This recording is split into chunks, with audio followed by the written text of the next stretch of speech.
Hello my dear students, welcome to the Shubh classes. आज हम start करने जा रहे हैं क्लास 8 की एनसीईआरटी बुक का चैप्टर नंबर 14 फैक्टराइजेशन। इसमें हम लोग इस चैप्टर के इंट्रोडक्शन के बारे में डिस्कस करेंगे। इसमें जितने टॉपिक्स कवर हुए हैं वो सारे टॉपिक्स हम लोग इसमें डिस्कस करेंगे। तो सबसे पहले हम स्टार्ट करते हैं फैक्टर्स। ठीक है, तो फैक्टर्स क्या होते हैं? हमने प्रीवियस क्लासेस में पढ़ा था कि नेचुरल नंबर का हम लोग फैक्टर कैसे निकालते हैं। तो हमारा अगर हम कोई भी नेचुरल नंबर लेते हैं, जैसे कि मान लो हमने लिया 30, ठीक है, तो 30 के अगर हम फैक्टर्स निकालेंगे तो 30 किसकी किसकी टेबल में आता है? तो 31 की टेबल में आता है कितनी बार में? 30 बार में। ठीक है, 2 की टेबल में आता है 15 बार में, 3 की टेबल में आता है 10 बार में, 4 की टेबल में आता नहीं है, 5 की टेबल में आता है 6 बार में। ठीक, और 6 की टेबल में आता है और 6 हम ऑलरेडी लिख चुके हैं, तो यहीं पे हम स्टॉप हो जाते हैं और फिर हम इसको असेंडिंग ऑर्डर में अरेंज कर देते हैं 1 2 3 5 6 10 15 एंड 30। दैट मीन्स 30 के जो फैक्टर्स हैं, 30 किसकी किसकी टेबल में आता है? तो वो है 1 2 3 5 6 10 15 एंड 30। 30 इस टेबल में आता है, तो यही 30 के क्या हो जाएंगे? फैक्टर्स हो जाएंगे। अगर हम बात करें किसी एक्सप्रेशंस की कि किसी एक्सप्रेशंस का फैक्टर कैसे निकालते हैं, सपोज हमने लिया 3xy। ठीक है, तो 3xy का फैक्टर क्या होगा? 3x and y। 1 तो सभी में होगा क्योंकि 1 की टेबल में तो आता ही आता है। ठीक है, तो 1 की टेबल में, 3 की टेबल में x एंड y, ये इसके क्या हो जाएंगे? फैक्टर्स हो जाएंगे। वही अगर हम कह दें 20xy, ठीक, तो हम 20 के फैक्टर्स लिखेंगे। 20 किसकी किसकी टेबल में आता है? तो 1 की टेबल में आता है 20 बार में, 2 की टेबल में 10 बार में, 3 में आता नहीं है, 4 की टेबल में 5 बार में, 4 5 20 एंड 5 की टेबल में आता है और 5 हम ऑलरेडी लिख चुके हैं, तो हम यहीं पे स्टॉप हो जाएंगे। तो 20 के फैक्टर्स क्या हुए? 1 2 4 5 10 एंड 20 और इसके अलावा x एंड y। ठीक है, तो अगर हम 20xy की बात करें तो उसके फैक्टर्स क्या होंगे? ये होंगे। तो फैक्टर्स तो आपको समझ में आ गया होगा। फैक्टर्स में हम लोग ये देखते हैं कि किसकी किसकी टेबल में आता है। ओके, इसके बाद हम लोग आगे कंटिन्यू करते हैं कॉमन फैक्टर्स मेथड। मतलब फैक्टर्स निकालने के, फैक्टराइजेशन निकालने के कौन कौन से मेथड होते हैं। ठीक है, तो उसमें से फर्स्ट मेथड है common factor method. Common factor निकाल के हम लोग किसी भी चीज का फैक्टराइजेशन कर सकते हैं। तो अब हम कॉमन फैक्टर्स कैसे निकालते हैं, उसके लिए हम पहले फैक्टर निकालेंगे और फैक्टर निकालना मैंने आपको बता दिया है। तो जैसे मान लीजिए अगर हमारा दिया हुआ है 2x प्लस 4, सबसे पहले हम पढ़ने जा रहे हैं कॉमन फैक्टर मेथड।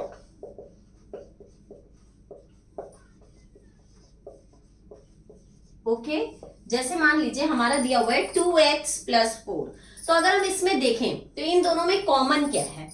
यहाँ 2 है, यहाँ 4 है, तो 4 हमारा 2 की टेबल में भी तो आता है। दैट मीन्स 2 इसमें भी है एंड 2 इसमें भी है। तो अगर हम 2 कॉमन ले लेते हैं तो हमारा यहाँ क्या बचेगा? सिर्फ और सिर्फ x प्लस फिर 4, 2 मैंने कॉमन लिया है, तो हम ये देखेंगे 2 की टेबल में 4 कितनी बार में आता है? 2 की टेबल में 4 कितनी बार में आएगा? 2 2 4, तो अंदर क्या बचेगा? 2। तो ये इसका फैक्टराइज हो जाएगा। थोड़ा सा अगर हम लोग बड़ा नंबर लेते हैं, जैसे 3x प्लस 12, 3x स्क्वायर ले लो, प्लस 12x प्लस 4 9 मान लीजिए ये है। ठीक है, तो इसमें अगर हम देखते हैं कि हमें क्या कॉमन लेना है, तो हम देखेंगे यहाँ 3 है, 12 हमारा 3 की टेबल में भी आता है एंड 9 हमारा 3 की टेबल में भी आता है। दैट मीन्स 3 हमारा तीनों में है, तो हम 3 कॉमन ले लेंगे। फिर हम x की बात करते हैं, तो यहाँ x स्क्वायर है, यहाँ x है और यहाँ एक भी x नहीं है। अगर यहाँ x होता तो हम एक x भी कॉमन ले सकते थे, बट x नहीं है तो नहीं लेंगे, केवल हम 3 कॉमन ले लेंगे। तो यहाँ बचेगा x स्क्वायर प्लस 3 4 12, 4, क्योंकि 3 कॉमन लिया ना, तो 3 की टेबल में 12 कितनी बार में आएगा? 4 बार में, 3 4 12 एंड बचा x प्लस 3 की टेबल में 9 3 बार में, तो 3 3 9। ओके, इस तरीके से हम कर लेंगे। जब भी हम पहले ये कॉमन फैक्टर मेथड में यही होता है कि पहले हम ये देखेंगे कि दोनों में क्या कॉमन है और कॉमन लेके जो बचा हुआ पार्ट है उसको हम अंदर लिखेंगे। तो इस तरीके से हम फैक्टराइजेशन करते हैं। ओके, अब इसके बाद हम अपने नेक्स्ट मेथड पे पहुंचेंगे, that is regrouping method. Regrouping, मतलब अगर हम रीग्रुपिंग के थ्रू किसी को भी फैक्टराइज करते हैं। रीग्रुपिंग नाम से ही क्लियर हो रहा है कि ग्रुप बनाया जाता है। जो लाइक टर्म्स होंगे उनका हम ग्रुप बनाएंगे। लाइक टर्म्स क्या, लगभग जिसमें हमारा कॉमन हो रहा हो, लाइक नहीं देखेंगे। जैसे अगर हम लेते हैं 3xy plus 3x plus 2y plus 2 like this, ठीक है। अगर हम इसमें से y प्लस 1 आएगा, ठीक। अगर हम इसमें से देखें तो हमारा देखो यहाँ पे रिग्रुपिंग है, यहाँ 3xy है, यहाँ 3x है, तो दैट मीन्स 3x इसमें भी है, 3x इसमें भी है, तो हमारा ये ग्रुप बन रहा है। एंड 2y प्लस 2 इसमें 2 है, इसमें 2 है, तो मेरा यहाँ पे भी ग्रुप बन रहा है। तो हम इन दोनों का ग्रुप बना लेते हैं, उसी को रिग्रुपिंग मेथड कहते हैं। तो इसमें हमारा क्या कॉमन है, 3x कॉमन है, इसमें भी 3x है, इसमें भी 3x है, तो हम 3x को क्या ले लेंगे, कॉमन ले लेंगे। तो हमारे यहाँ क्या बचेगा, सिर्फ और सिर्फ y। क्यों, क्योंकि 3x तो बाहर कॉमन हो गया था, तो यहाँ क्या बचा, y बचा, प्लस 3x हमारा बाहर कॉमन था, तो यहाँ कुछ भी नहीं बचा, तो हम 1 ले लेंगे। क्यों, 3x 1 जा 3x, तो हम y प्लस 1 आ जाएगा। अब इस पे आएंगे, ठीक है, तो यहाँ प्लस का साइन है तो प्लस लगाओ। यहाँ पे दोनों में क्या कॉमन है, सिर्फ और सिर्फ 2, तो हम 2 को कॉमन ले लेंगे। यहाँ क्या बचा, सिर्फ y प्लस यहाँ पे 2 हमारा बार कॉमन हो गया, तो यहाँ पे भी क्या बचा, 1, y प्लस 1। अब y प्लस 1 इसमें भी है, y प्लस 1 इसमें भी है, तो ये एक तरीके से हमारा क्या हो गया, कॉमन हो गया, तो हम इसको एक ब्रैकेट में कर देंगे। अब क्या बचा, 3x प्लस 2, इसको हम एक ब्रैकेट में कर देंगे। ओके, तो ये होता है रीग्रुपिंग मेथड से फैक्टराइजेशन। हम ग्रुप बना लेते हैं। अगर मान लो ये आगे पीछे होता, 3x यहाँ ना लिख के यहाँ लिखा होता, तो हम पहले इसको नेक्स्ट लाइन में अरेंज करते, 3xy plus 3x plus 2y plus 2, इस तरीके से लिखते, फिर हम कॉमन लेने का प्रोसेस स्टार्ट करते। ओके, फिर हमें ये देखना है कि किसमें क्या कॉमन है, और उस हिसाब से हम इसको कॉमन लेके और फिर सॉल्व करके फिर फैक्टराइजेशन कर लेंगे। रीग्रुपिंग मेथड से हम कैसे फैक्टराइजेशन करते हैं वो इससे हमारा निकल जाएगा। ओके, अब हम लोग बढ़ते हैं अपने नेक्स्ट मेथड की तरफ, दैट इज यूजिंग आइडेंटिटीज। ठीक है, आइडेंटिटीज का यूज करके हम कैसे फैक्टराइज करते हैं।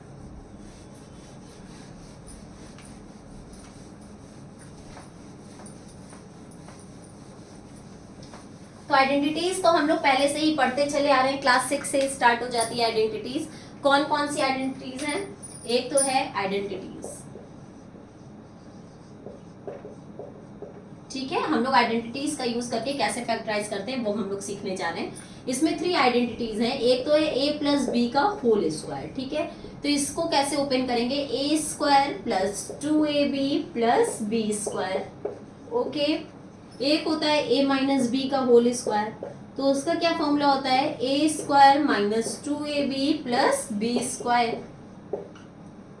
एक होता है a square minus B square, that means a plus B एक ब्रैकेट में एंड a माइनस बी एक ब्रैकेट में। ठीक है, ये तीनों आइडेंटिटीज तो आप बहुत पहले से पढ़ते चले आ रहे हैं, लेकिन इन आइडेंटिटीज का यूज करके हम फैक्टराइज कैसे करते हैं वो हम लोग इसमें डिस्कस करेंगे। सपोज अगर हमारा लिखा हुआ है question x square plus 8x plus 16, okay, हमें इसे सॉल्व करना है। तो हमारा जब इस तरीके से आएगा, एक में स्क्वायर है, एक में स्क्वायर नहीं है और एक सिंगल कांस्टेंट टर्म है, जब इस तरीके से आएगा तो इसको सॉल्व करने के 2 तरीके होते हैं, वो अभी हम आपको बताएंगे। एक होता है स्प्लिटिंग द मिडिल टर्म और एक होता है यूजिंग आइडेंटिटीज। तो अगर इसमें आइडेंटिटीज यूज हो रही है तब हम आइडेंटिटीज यूज करेंगे, अगर हमारी कोई आइडेंटिटीज यूज नहीं हो रही है तो हम स्प्लिटिंग द मिडिल टर्म्स लगाएंगे, वो हम अभी आपको बता देंगे कि कैसे। तो यहाँ देखो, अगर हम इसको x का स्क्वायर कर दें और इसको हम 4 का स्क्वायर कर दें, पहले हम ये ट्राई कर रहे हैं कि आइडेंटिटीज से हो रहा है या नहीं। तो ये हो गया a स्क्वायर, 16 हो गया हमारा b स्क्वायर, दैट मीन्स 4 का स्क्वायर। ठीक है, अब हमें इसे नहीं देखना है, अब मेरा ये हो गया a square plus b square plus 2a हमारा क्या है x एंड b क्या है हमारा 4 plus 2ab, a square plus B square plus 2ab। ठीक, अब हम देख लें ऊपर वाले से मैच करके कि सेट हो रहा है या नहीं। तो x का स्क्वायर x स्क्वायर, 4 का स्क्वायर 16, 2 4 जा 8x, दैट मीन्स इसमें आइडेंटिटीज यूज हो रही है। अगर ये हमारा सेट ना हो पाता तो हम फिर स्प्लिटिंग द मिडिल टर्म से सॉल्व करते। तो हम हमारा ये हो गया a square plus B square plus 2ab, that means a plus B का होल स्क्वायर। तो a है हमारा x एंड b है हमारा क्या 4, तो ये हो गया x प्लस 4 का होल स्क्वायर। स्क्वायर का क्या मतलब होता है, x प्लस 4 को 2 टाइम्स लिखना, तो x plus 4 and x plus 4। Okay, any problem? No. इसके बाद हम लोग नेक्स्ट इसी में दूसरी आइडेंटिटी की बात करते हैं।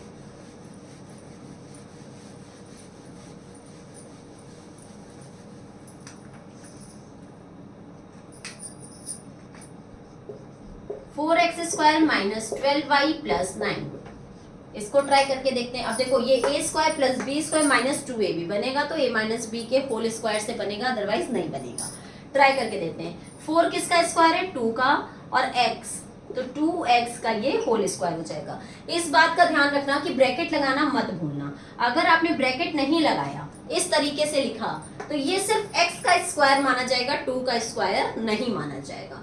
और मुझे 2 का भी स्क्वायर चाहिए, क्योंकि मुझे क्या चाहिए 4, तो 2 का स्क्वायर के लिए मुझे इस पूरे होल पे स्क्वायर लगाना पड़ेगा, ताकि ये 2 का भी स्क्वायर कहलाए और x का भी स्क्वायर कहलाए। ओके, तो ये a स्क्वायर प्लस ये हो गया 3 का स्क्वायर b स्क्वायर, यहाँ माइनस था तो minus a square plus b square minus 2a हमारा क्या है 2x एंड b क्या है 3। अब ट्राई करो, 2 2 जा 4, 4 3 जा 12, सॉरी यहाँ पे मैंने एक्स स्क्वायर लिखा, यहाँ मैंने वाई लिखा, टर्म्स तो एक ही होंगे ना, एक्स स्क्वायर एंड एक्स। हाँ देखो 2 2 जा 4, 4 3 जा 12, 12x आ गया, है ना, आ गया ना, तो दैट मीन्स इसमें आइडेंटिटी यूज हो रही है। तो a square plus B square minus 2ab वाली आइडेंटिटी इसमें यूज हो रही है। तो a माइनस बी का ये क्या हो गया होल स्क्वायर, क्योंकि a square plus B square minus 2ab के लिए क्या लिखते हैं a माइनस बी का होल स्क्वायर। तो a हमारा क्या है 2x माइनस b क्या है हमारा 3, a माइनस बी का होल स्क्वायर। और फिर से स्क्वायर का क्या मतलब होता है, इसको 2 टाइम्स लिखना, तो 2x minus 3 and 2x minus 3। Got it? Any problem? Next, अब हम लोग इस आइडेंटिटी की तरफ बढ़ते हैं।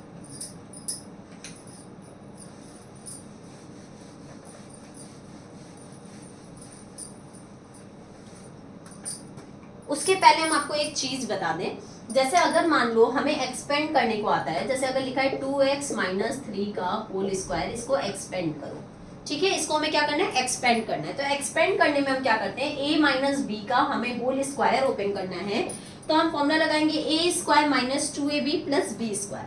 बट आप क्या करते हो, इसको 2x का स्क्वायर कर दोगे और 3 का स्क्वायर कर दोगे, तो 2x का स्क्वायर हो जाएगा 4x स्क्वायर, माइनस लगा दोगे, 3 का स्क्वायर कर दोगे 9, तो ये आपका एकदम गलत हो जाएगा, ठीक है, ये इस तरीके से ओपन नहीं होगा, आपको इसको a माइनस बी के होल स्क्वायर से ओपन करना पड़ेगा। तो a माइनस बी के होल स्क्वायर का फॉर्मूला होता है a square plus B square minus 2ab, ठीक है, इस तरीके से करना पड़ेगा। तो ये हो जाएगा 2 2 2 का स्क्वायर 4 एंड x का स्क्वायर x स्क्वायर प्लस 3 का स्क्वायर 9 माइनस 2 2 4, 4 3 12x। हमें इसको इस तरीके से ही सॉल्व करना पड़ेगा, न कि इसका स्क्वायर एंड इसका स्क्वायर, इस तरीके से नहीं करना है। ओके,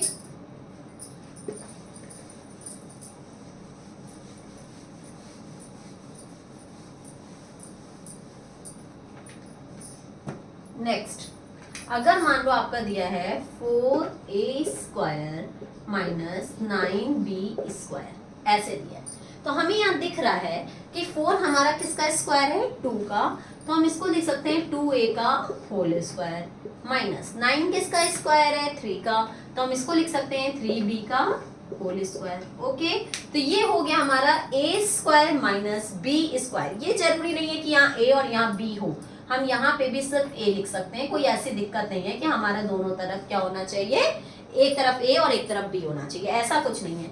यहाँ हम x लिख सकते हैं, यहाँ हम y लिख सकते हैं, कुछ भी हो हमें उससे फर्क नहीं पड़ता है, बस हमें ये देखना है कि a square and b square के फॉर्म में है या नहीं। तो देखो ये पूरा हो गया a स्क्वायर और ये पूरा हो गया b स्क्वायर, और स्क्वायर हो भी रहा है, 4 किसका स्क्वायर है 2 का एंड 9 किसका स्क्वायर है 3 का, तो अब ये बन गया हमारा पूरा ए स्क्वायर माइनस ये बन गया बी स्क्वायर। तो जब A square minus B square के फॉर्म में होता है तो हम लोग ए प्लस बी एक ब्रैकेट में एंड ए माइनस बी एक ब्रैकेट में लिखते हैं। तो ये वाली वैल्यू है हमारी ए और ये वाली वैल्यू है बी, क्योंकि ये है ए स्क्वायर माइनस बी स्क्वायर। तो ए प्लस बी एक ब्रैकेट में मतलब कि 2x प्लस 3y एक ब्रैकेट में होगा एंड 2x माइनस 3y एक ब्रैकेट में होगा। इस तरीके से हम इसको सॉल्व करेंगे। ओके, इसी में अगर इस तरीके से लिखा हुआ है एम स्क्वायर माइनस 16, ठीक, तो मुझे पता है एम स्क्वायर का मतलब कि ये एम का स्क्वायर है, माइनस 16 किसका स्क्वायर है, 4 का स्क्वायर है। ओके, अब देखो ये भी ए स्क्वायर माइनस बी स्क्वायर के टर्म में आ गया। तो जब A square minus B square के टर्म में आ जाएगा तो ए प्लस बी एक ब्रैकेट में एंड ए माइनस बी एक ब्रैकेट में, दैट मीन्स एम प्लस 4 एक ब्रैकेट में एंड एम माइनस 4 एक ब्रैकेट में। ऐसे सॉल्व कर देंगे, ठीक है। तो ये तो था आपका आइडेंटिटीज का यूज करके हम कैसे किसी भी फैक्टराइजेशन को सॉल्व करते हैं, कैसे उसका फैक्टराइज करते हैं। ओके, अब हम लोग पढ़ेंगे splitting the middle terms method. Okay,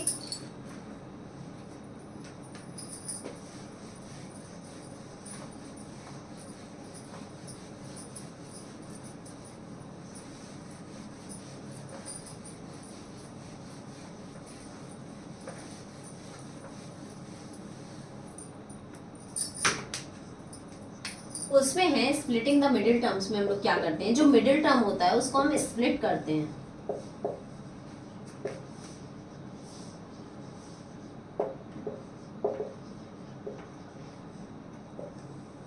इसमें क्या करते हैं, मान लो लिखा है Y square minus 7y plus 12, ठीक है, ये है। इसमें हम लोग क्या करते हैं वो ध्यान देना, हम लोग जो लास्ट वाला कांस्टेंट टर्म है और जो फर्स्ट वाला टर्म है उन दोनों का मल्टीप्लाई करते हैं, number, only number, Y square नहीं। यहाँ कौन सा नंबर है, 1, जब कुछ नहीं होता है तो क्या माना जाता है, 1। तो 12 का 1 से मल्टीप्लाई, 12 1 जा 12। अब इसको मल्टीप्लाई करने के बाद इसके जस्ट पहले जो साइन होता है वो देखा जाता है। तो 12 1 जा 12, 12 का मुझे ऐसा फैक्टर लिखना है कि प्लस करने पे क्या आना चाहिए, 7, बीच वाला टर्म आना चाहिए। 12 1 जा 12, 12 का ऐसा फैक्टर कि प्लस करने पे 7 आना चाहिए। तो पहले तो हम 12 के सारे फैक्टर्स लिखें। 12 1 की टेबल में आता है 12 बाद में, 2 की टेबल में आता है 6 बाद में, 3 की टेबल में आता है 4 बाद में। केवल 12 के इतने ही फैक्टर्स होते हैं। इन फैक्टर्स में से किसका ऐड करने पे 7 आएगा, 1 और 12 का ऐड करेंगे तब तो 13 आएगा, 2 एंड 6 का ऐड करेंगे तब 8 आएगा एंड 3 एंड 4 का ऐड करेंगे तब 7 आ रहा है। तो इसमें हम 3 इंटू 4 वाला टर्म लेंगे। तो इसमें हमें क्या करना है, प्लस करने पे 7 आना चाहिए था, तो हम 3 प्लस 4, 7 की जगह पे क्या लिख देंगे, 3 प्लस 4। ये ऐसे ही रहेगा, वाई स्क्वायर माइनस 3 प्लस 4, 7 की जगह बस मैंने 3 प्लस 4 लिख दिया, वाई प्लस 12। ध्यान देना, हम सिर्फ 3 प्लस 4 लिख सकते हैं, ना हम 2 प्लस 6 लिख सकते हैं, ना हम 1 प्लस 12 लिख सकते हैं। 12 का ऐसा फैक्टर प्लस करने पे 7 आना चाहिए, तो जिसमें प्लस करने पे 7 आ रहा है सिर्फ वही फैक्टर हम यहाँ लिख सकते हैं। अब हम इसको ओपन करेंगे तो वाई स्क्वायर माइनस 3y, इसका मल्टीप्लाई होगा ना, बाहर y है तो 3y, फिर बाहर माइनस है तो अंदर का साइन चेंज हो जाता है, माइनस 4 का y से मल्टीप्लाई 4y प्लस 12। ओके, अब हम लोग जो रीग्रुपिंग वाला पढ़े थे ना उस तरीके से हम लोग क्या करेंगे, कॉमन लेंगे। इन दोनों में क्या कॉमन है, सिर्फ और सिर्फ y कॉमन है, तो हम y कॉमन लेंगे तो हमारा सिर्फ यहाँ एक सिंगल y बचेगा, माइनस क्या बचेगा, 3 बचेगा। क्यों, क्योंकि y तो बाहर कॉमन हो गया, अंदर यहाँ माइनस है तो यहाँ भी अंदर माइनस आना चाहिए, तो अंदर माइनस लाने के लिए हमें बाहर माइनस को कॉमन लेना पड़ेगा। अब 4y एंड 12 में क्या कॉमन है, तो देखो यहाँ तो सिर्फ y है, यहाँ y है ही नहीं, यहाँ 4 है तो 12 की टेबल में 4 आता है, तो हम 4 कॉमन ले लेंगे। तो हम 4 जब कॉमन लेंगे तो यहाँ बचेगा y, बाहर मैंने माइनस किया था, माइनस साइन लिया था तो अंदर का साइन चेंज हो जाएगा, तो प्लस की जगह क्या हो जाएगा, माइनस। 4 की टेबल में 12 कितनी बार में आता है, 3 बार में, तो अंदर बचेगा 3। फिर से एक बार ये वाला प्रोसेस देख लो, मैंने यहाँ माइनस साइन बाहर इसलिए लिया था क्योंकि ये वाला ब्रैकेट और ये वाला ब्रैकेट सेम होना चाहिए। यहाँ माइनस आया है तो मुझे अंदर यहाँ पे माइनस चाहिए। तो अगर यहाँ प्लस है मुझे माइनस चाहिए, तो साइन हमेशा माइनस के ही साथ चेंज होता है, इसलिए बाहर मैंने माइनस कॉमन लिया था। मैंने बाहर माइनस कॉमन लिया तो इस प्लस की जगह पे यहाँ माइनस हो जाएगा। फिर अब इन दोनों में हमारा क्या कॉमन है, यहाँ 4y है, यहाँ 12 है, तो 4 कॉमन हो सकता है क्योंकि 12 के टेबल में 4 आता है। तो मैंने 4 कॉमन लिया तो यहाँ बचा y माइनस 4 के टेबल में 12 3 बार में तो 3। अब देखो ये दोनों सेम हो गया। अगर ये दोनों सेम नहीं आया तो मतलब आपने कुछ मिस्टेक कर दी है। तो y माइनस 3 हम एक ब्रैकेट में लिख दें और ये जो बचा हुआ है y माइनस 4 ये हम एक ब्रैकेट में लिख दें। तो ये इस तरीके से हम स्प्लिटिंग द मिडिल टर्म को सॉल्व करते हैं। अगर यहाँ माइनस होता तो हम ये देखते कि माइनस करने पे हमारा ये वाला नंबर आ जाए 7, बट यहाँ प्लस था तो मैंने प्लस करने पे देखा कि ये वाला नंबर आ जाए। ओके, यहाँ पे मान लो होता 11y और यहाँ होता माइनस, तो हम लेते हैं 12 का ऐसा फैक्टर कि माइनस करने पे 11 आ जाए, तो हम ये वाला लेते हैं। 12 बन जा 12 और 12 में से 1 जाता तो क्या था 11, तो हम इस 11 की जगह पे लिखते हैं 12 माइनस 1। Okay, any problem? इस तरीके से हम लोग splitting the middle term method को सॉल्व करते हैं। ठीक है, तो ये तो था फैक्टराइजेशन। अब हम लोग पढ़ेंगे डिवीजन। ठीक है, तो डिवीजन हम कैसे सॉल्व करते हैं वो हम देखते हैं। मोनोमियल का मोनोमियल से, पॉलिनोमियल से, ठीक है, सबका हम बताएंगे कि इस तरीके से हम लोग डिवीजन को सॉल्व करते हैं। तो अभी हम पढ़ने जा रहे हैं division bye monomial, monomial bye monomial. Monomial का मोनोमियल से कैसे डिवाइड करते हैं। मोनोमियल मतलब क्या होता है, सिंगल टर्म। ठीक है, ये सब हम पहले पढ़ा चुके हैं, जिसमें 1 टर्म होते हैं, उनको हम क्या बोलते हैं, मोनोमियल। जैसे मान लीजिए लिखा है 2x की पावर 4 डिवाइड बाई 10x की पावर 2। ठीक, हमें इसको डिवाइड करना है, तो डिवाइड करने के लिए हम क्या करते हैं, ऊपर नीचे लिख सकते हैं। तो हम इसको लिख सकते हैं 2x की पावर 4 अपॉन 10x की पावर 2। Any problem? अब अगर हम इसको ब्रेक करना चाहें तो पहले ब्रेक कर लो। 2 को लिख सकते हैं 2 इंटू x की पावर 4 का मतलब x 4 टाइम्स होना चाहिए, तो 1 2 3 4 अपॉन 10। 10 को क्या लिख सकते हैं, 2 इंटू 5। ओके, 2 5 जा 10। x की पावर 2 का मतलब x को 2 टाइम्स लिखना, ऐसे मैंने लिख लिया।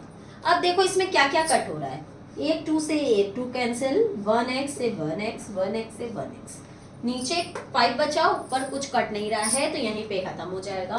तो हमारा आंसर आ जाएगा x 2 टाइम्स है तो x स्क्वायर अपॉन 5, केवल नीचे 5 बचा है तो नीचे 5, तो x स्क्वायर अपॉन 5 इसका आंसर होगा जब हम इसको इससे डिवाइड करेंगे। ओके, तो ये था मोनोमियल को हम मोनोमियल से कैसे डिवाइड करते हैं। अब हम बात करेंगे पॉलिनोमियल बाय मोनोमियल। पॉलिनोमियल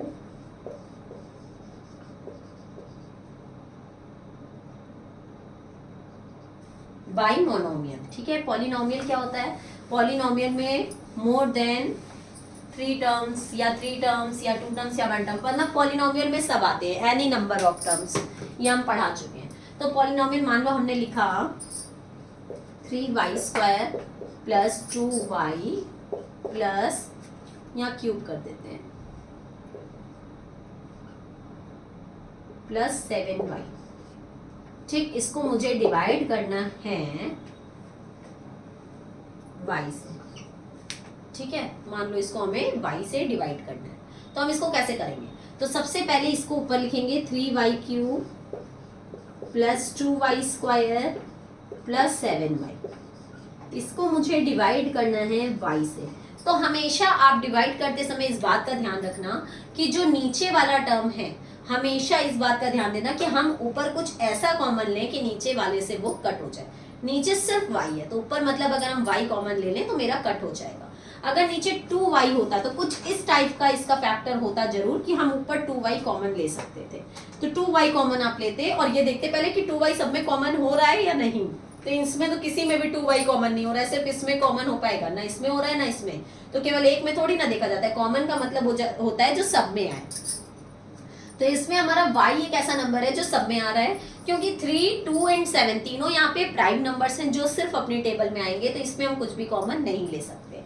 तो हमारा इसमें सिर्फ y कॉमन हो रहा है, तो हम y जब कॉमन लेंगे तो इसमें बचेगा 3y²। क्यों? क्योंकि मैंने सिर्फ एक y कॉमन लिया है, क्योंकि यहाँ पे एक ही y है, तो 3y² बचेगा। भाई एक y बाहर कॉमन हो गया, तो 3y थे तो 2y बचेंगे, प्लस 2, यहाँ y² था, एक y बाहर चला गया तो केवल एक y बचा, प्लस 7, यहाँ सिर्फ 7 बचेगा क्योंकि इसके पास 1y है और 1y बाहर कॉमन हो गया है, अपॉन y। अब इस y से ये y कैंसिल हो गया। अच्छा, अगर यहाँ पे होता तो कैंसिल नहीं हो सकता था, सिर्फ यहीं पे कैंसिल हो सकता है। क्यों? क्योंकि इन दोनों के बीच में कोई साइन नहीं है, तो क्या होगा?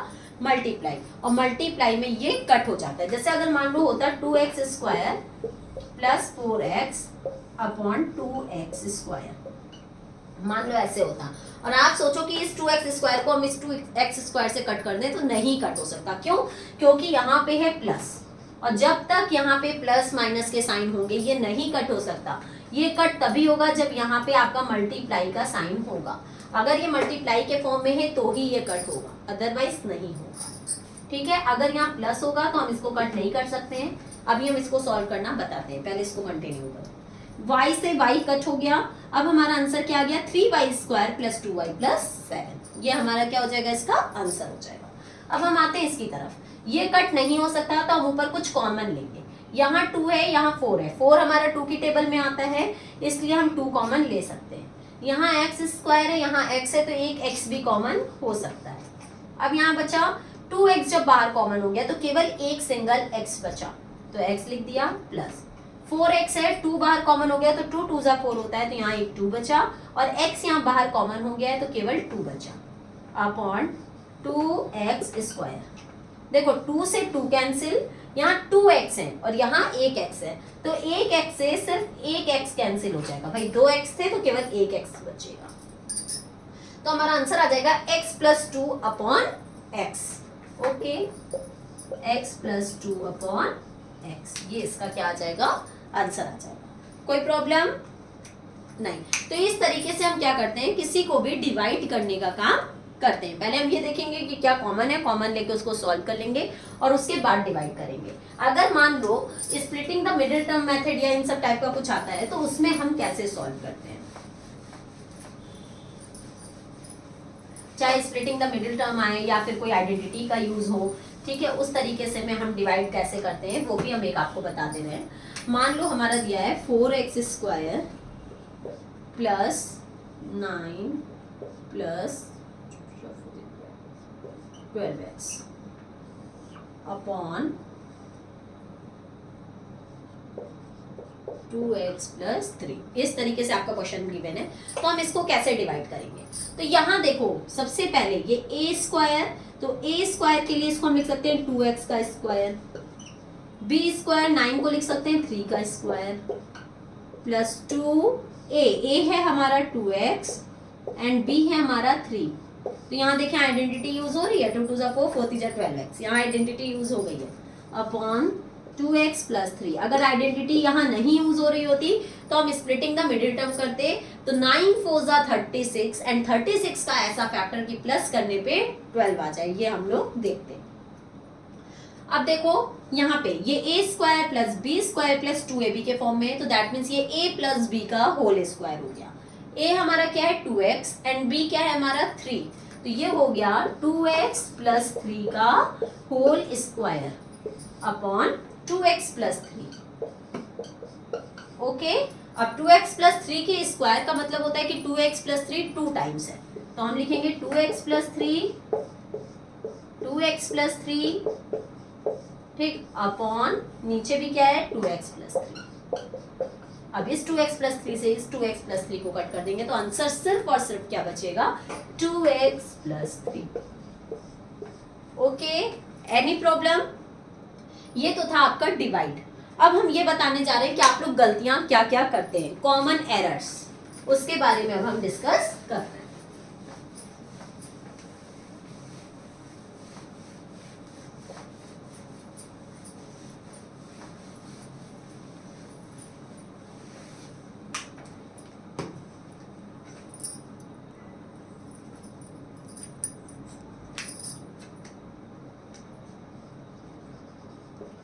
जो आप गलतियां सॉल्व करते समय करते हैं यहाँ उसकी बात होने जा रही है। मान लो आपका ब्रैकेट के बाहर कोई नंबर है और अंदर कुछ भी लिखा हुआ है, कुछ भी लिखा हुआ है, तो इस तरीके से, तो इसका क्या मतलब होता है?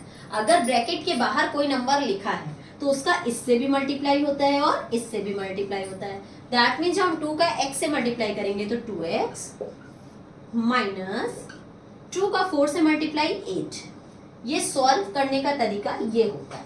बट आप क्या करते हो, जब इस तरीके से लिखा होता है तो आप क्या करते हो, 2x, 2 का x से मल्टीप्लाई 2x माइनस 4। नो, ये गलत हो जाएगा। क्यों?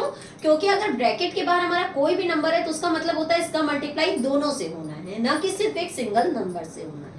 फर्स्ट एरर तो आपकी ये।